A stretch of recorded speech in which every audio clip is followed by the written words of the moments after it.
सोलापुरातील जुन्यावेडी घरकुल परिसरातील संगमनगर भागात चोरट्यांनी थेट एटीएम मशीनच चोरी करून नेल्याची धक्कादायक घटना घडली आहे।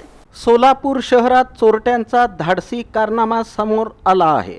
जुन्या वेडी घरकुल परिसरातील संगमनगर भागात चोरट्यांनी थेट एटीएम मशीनच चोरी करून नेल्याची धक्कादायक घटना घडली। मिळालेल्या माहितीनुसार चोरट्यांनी 4 चाकी वाहनाच्या मदतीने एटीएम मशीनला दोरखंड बांधला आणि मशीन बाहेर ओढून नेत चोरी केली। मध्यरात्रीच्या सुमारास घडलेल्या या प्रकारामुळे परिसरात मोठी खळबळ उडाली। घटनेची माहिती मिळताच MIDC पोलीस ठाण्याचं पथक तात्काळ घटनास्थळी दाखल झालं। पोलिसांनी एटीएम सेंटरमधील 3 CCTV फुटेज ताब्यात घेतले असून त्याच्या आधारे चोरट्यांचा शोध सुरू करण्यात आला आहे।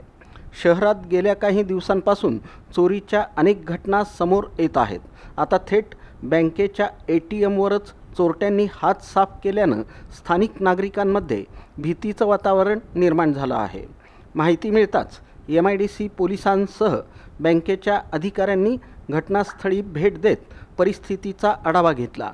ATM रूममध्ये 2 CCTV कॅमेरे तर बाहेर 1 कॅमेरा असल्याची माहिती समोर आली आहे।